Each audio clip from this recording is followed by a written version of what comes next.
انسان نے اپنے اعتبار سے خوشی کے ضابطے بنائے اور اس نے یہ سوچا کہ میں یہ کر لوں گا تو خوش ہو جاؤں گا، میں اس طرح سے یہ چیز حاصل کر لوں گا تو خوش ہو جاؤں گا، میری من پسند شادی ہو جائے گی تو میں خوش ہو جاؤں گا، مجھے بنگلہ مل گیا تو میں خوش ہو جاؤں گا۔ غرض کے اپنے اعتبار سے خوشیوں کے سلسلے میں اس نے کچھ سوچ بنائی اور کچھ چیزوں کو اس نے سلیکٹ کیا کہ جس کی بنیاد پر اس نے سوچا کہ اس کے مل جانے پر اسے خوشی نصیب ہو جائے گی۔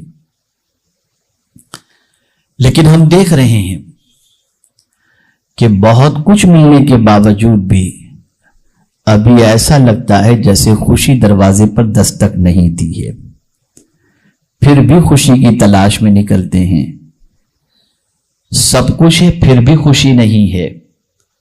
تو میرے پیارے آقا صلی اللہ تعالی علیہ وسلم کے پیارے دیوانوں، چونکہ ہم انسانوں کے درمیان رہتے ہیں اور ہماری زندگی انسانوں کے ساتھ گزرتی ہے اور ہمارا معاملہ انسانوں کے ساتھ ہوتا ہے، تو ہمیں یہ سمجھنا ہوگا کہ آخر وہ کون سی چیز ہے جس کی بنیاد پر خوشی ہم سے رخصت ہو جاتی ہے اور وہ کون سی چیز ہے جس کی بنیاد پر ہمیں خوشی نصیب ہو سکتی ہے۔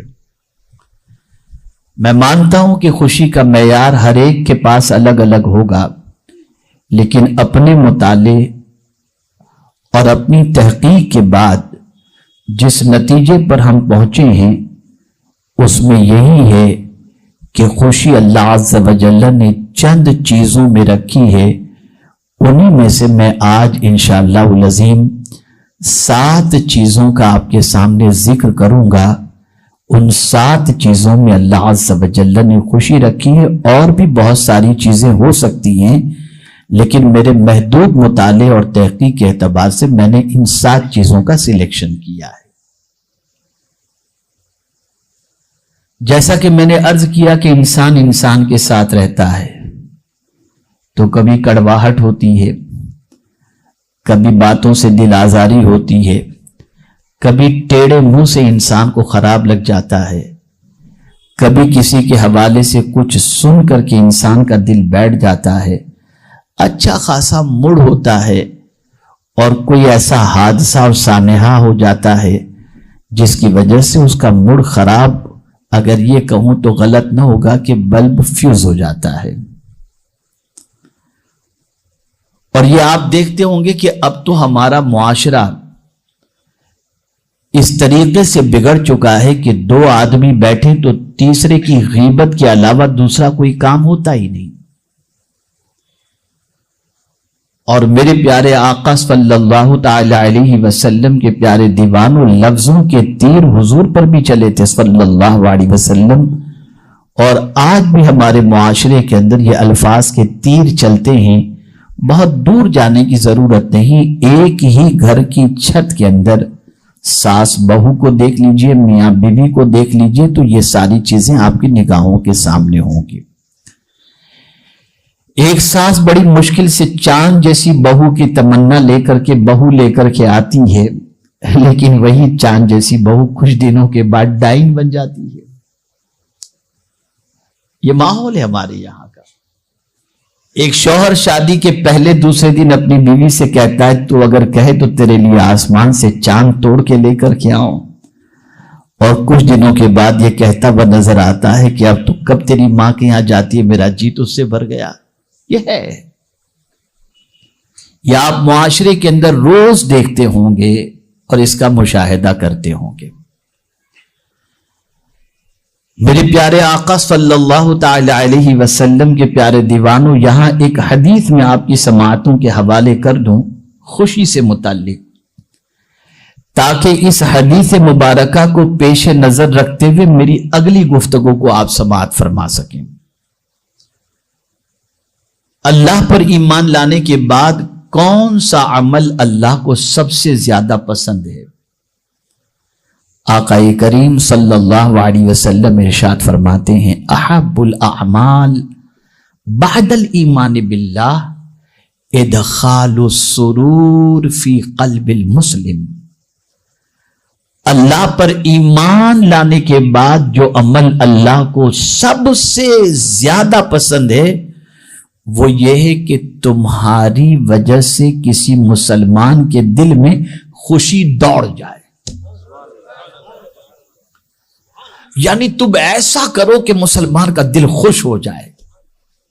یہ حضور صلی اللہ علیہ وسلم کا ارشاد ہے۔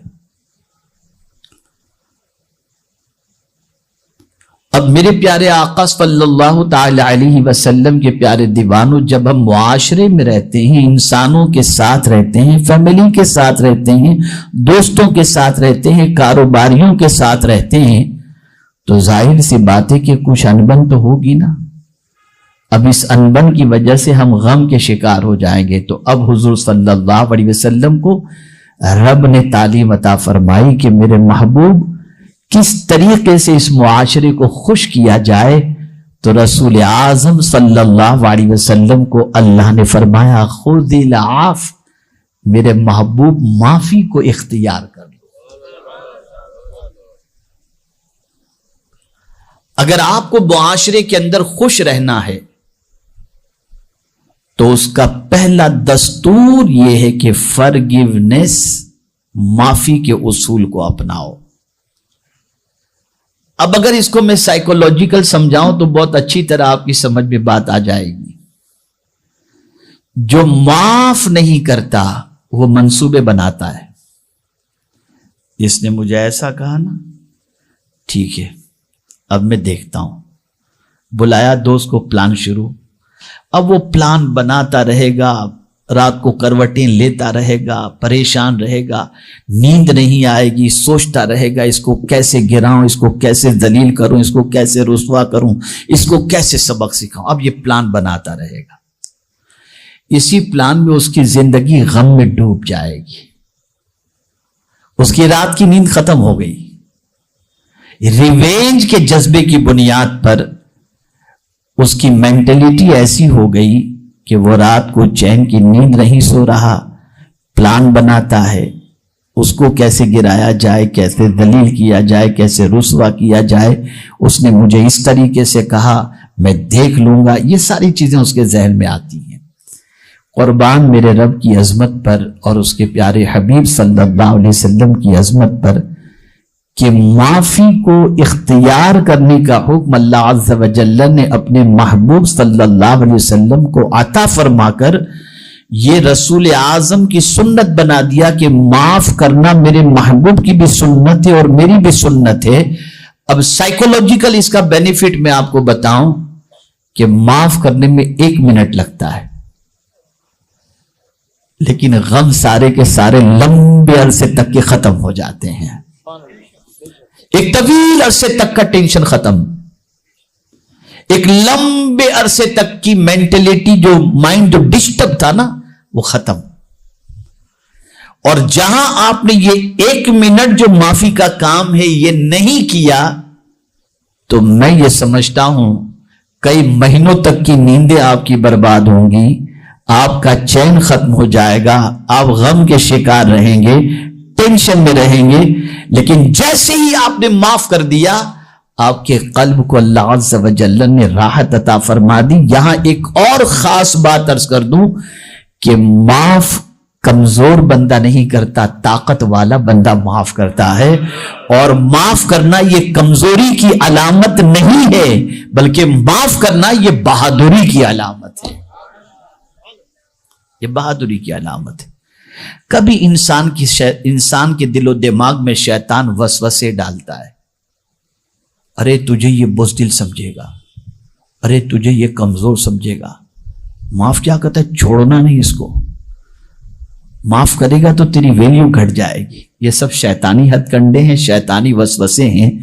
میرے آقا صلی اللہ علیہ وسلم ارشاد فرماتے ہیں صدقہ دینے سے مال کم نہیں ہوتا اور معاف کرنے سے عزت کم نہیں ہوتی، معاف کرنے سے عزت کم۔ آپ زندگی میں کبھی اس کو دیکھ لیجئے گا، میں اس کو ایک چھوٹی سی مثال کے ذریعے سمجھاؤں تو بات سمجھ میں آئے گی۔ ہمارا مزاج کتنا خراب ہے میں آپ کو بتاؤں۔ ہم اگر بائک والے ہیں نا اور ہماری بائک جا رہی ہوگی، بیچ میں کوئی سائیکل والا آ جائے گا نا تو ہم غصے میں آ جائے گا، بیچ میں کہاں سے آ گیا. لیکن اگر مرسیڈیز والا آئے گا تو غصہ نہیں آئے گا، کیونکہ اس کا اسٹیٹس ہم سے اونچا ہے. ہم خود سائڈ کنارے پہ گاڑی بائک سائڈ میں کر دیں گے، اس کو جانے کے راستہ دے دیں گے. غریب کا بچہ بیچ میں آ گیا، غصے میں آ گئے. اور مالدار کا بچہ تھوڑا بھینگا بھی ہوگا نا، ارے بیٹا سائڈ پہ ہو جاؤ. یہ مزاج. اے رسول اعظم صلی اللہ تعالی علیہ وسلم کے دیوانوں، یہ بات اچھی طریقے سے ذہن میں رکھو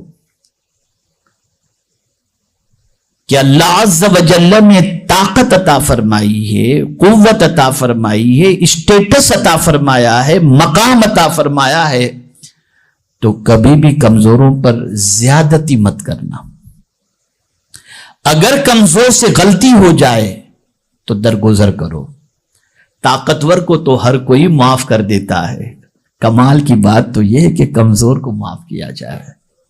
کمزور کو معاف کیا جائے. میں ایک مثال آپ کو دیتا ہوں، بات اچھی طرح سمجھ میں آئے گی. میرے ایک دوست اندور میں رہتے ہیں، بڑے پرانے دوست ہیں، اللہ نے بہت نوازا ہے ان کو. وہ اتفاق سے اپنی کار سے جا رہے تھے، دو نوجوان بائک پر تھے. میں اس لیے یہ مثال آپ کے سامنے پیش کر رہا ہوں جو ریئلٹی ہے، تاکہ آپ اپنی زندگی میں اس کو محسوس کر سکیں، سمجھ سکیں. دو نوجوان بائک پر جا رہے تھے، اور بائک والوں کا تو کیا کہنا، غیر فطری چیز ہے وہ گاڑی. تو بائک تو غیر فطری چیز ہے نا. جانور بھی کوئی ایسا نہیں ملے گا جس کی ایک ٹانگ آگے ایک ٹانگ پیچھے ہو. یہ بائک ہی ہے کہ جس کی ایک ٹانگ آگے اور ایک ٹانگ پیچھے. سائیڈ کا جب تک اسٹینڈ ہو کھڑی نہیں رہ سکتی وہ، ٹھیک ہے نا. تو وہ بائک سے جا رہا تھا. اب وہ ایسے ہی سامنے سے گزرا، انہوں نے بریک مارا لیکن تھوڑے سے اس کی بائک پر ٹچ ہو گیا. اب وہ بہادر جو ہے بائک روکا، اترا، گاڑی کے دروازے پہ اس نے دستک دی. اب وہ جو ہمارے دوست تھے، بڑے سلجھے ہوئے دوست ہیں، وہ گاڑی سے باہر نکلے، اس کو دیکھا انہوں نے، اور دیکھنے کے بعد اس سے پہلے کہ وہ گالی گلوچ کرے یا کچھ کہے، انہوں نے کہا سوری سر. گاڑی والے نے غلطی اس کی نہ ہونے کے بعد اس نے کہا اچھا معاف کر دینا بھائی، سوری. ہاں تو کہتا ہے غصے میں آ گیا. وہ ایسا ہوتا ہے، آپ حق پر رہتے ہوئے کسی سے معافی مانگے تو وہ شیر ہو جاتا ہے، وہ گنڈا گردی شروع کر دیتا ہے. تو ایسا کیا اس نے، وہ چلانے لگا، تم کو نظر نہیں آتا یہ وہ، گاڑی آ گئی تو کیا، اس طرح سے وہ چلا رہا تھا. تو اسی کے دوست نے جو اس کے ساتھ بیٹھا ہوا تھا، اس نے کہا تجھے شرم نہیں آتی کہ اتنا بڑا آدمی تجھ سے معافی مانگ رہا ہے جبکہ غلطی تیری ہے، اور اس کے بعد بھی تو اس طریقے کی بات کرتا ہے. ایک تماچا مارا اپنے دوست کو، بولا چل بائک پہ بیٹھ جا. اب میں آپ سے ایک سوال پوچھتا ہوں، غور سے سنیے گا. ایک سوال پوچھتا ہوں.